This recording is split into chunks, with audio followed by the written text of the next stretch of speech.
গ্রামের শেষ প্রান্তে একটা শ্মশান ছিল। সন্ধ্যার পর কেউ সেখানে পা রাখতে সাহস পেত না। কুসংস্কার প্রচলিত ছিল সেখানে। রাত হলে নাকি অশরীরীদের আগমন শুরু হয়। তবে এই কথাগুলো বিশ্বাস করত না বিপুল নামের এক সাহসী যুবক।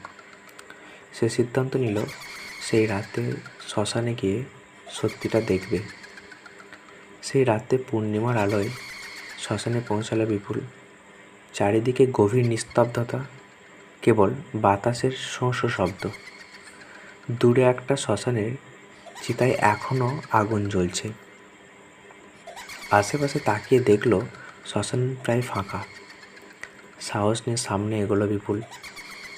শ্মশানের এক কোণে পৌঁছে দেখল একটি প্রাচীন বৃক্ষের তলায় এক বৃদ্ধা বসে আছে।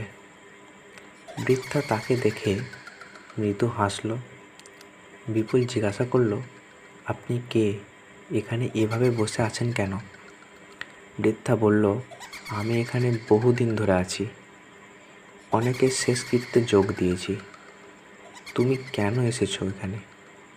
বিপুল বলল, আমি শুনেছি এখানে রাত হলেই নাকি অশরীরীরা আসে, তাই সত্যিটা জানতে এসেছি।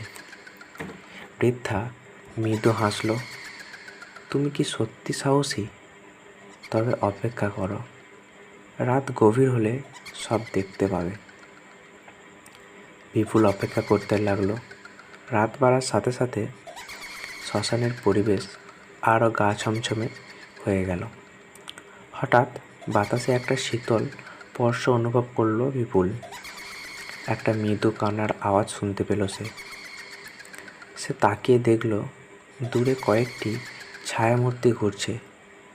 তারা ক্রমশ বিপুলের কাছে আসতে লাগলো। বিপুল ভয়ে পেছোতে লাগলো। বৃদ্ধা মৃদু হেসে বলল, এরা শ্মশানের বাসিন্দা, যাদের আত্মা এখনো মুক্তি পায়নি, তারা এখানেই ঘুরে বেড়ায়। বিপুলের মুখ থেকে কোনো শব্দ বের হলো না। অশরীরীরা ক্রমশ কাছে আসতে থাকলো। তাদের চোখে শুধু শূন্যতা ভাসছে। বিপুল আতঙ্কে দৌড়াতে লাগলো, কিন্তু তার পথ বন্ধ। হঠাৎ বৃদ্ধা বলল, তুমি সাহস দেখিয়েছো, তাই আমি তোমাকে রক্ষা করব। বৃদ্ধার কথা শেষ হতে না হতেই অশরীরীরা এক এক করে অদৃশ্য হয়ে গেল। শ্মশানে নীরবতা ফিরে এলো। বৃদ্ধা ধীরে ধীরে তার দিকে এগিয়ে এসে বলল, তুমি বুঝলে, এরা শুধু মুক্তি চায়। তাদের জন্য প্রার্থনা করো, তারা শান্তি পাবে। বিপুল কৃতজ্ঞতা জানিয়ে সেখান থেকে বেরিয়ে এলো। সে মনে মনে প্রতিজ্ঞা করল, প্রতিদিন এই আত্মাদের শান্তির জন্য প্রার্থনা করবে।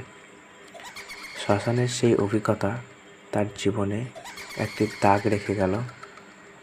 তবে এরপর থেকে সে গ্রামের লোকেদের শ্মশানের গল্প শুনলে ভয় না পেতে বলতো, কারণ সে জানতো সত্যিই কিছু আত্মা মুক্তির অপেক্ষায় আছে আজও, আর তারা কারোর ক্ষতি করে না।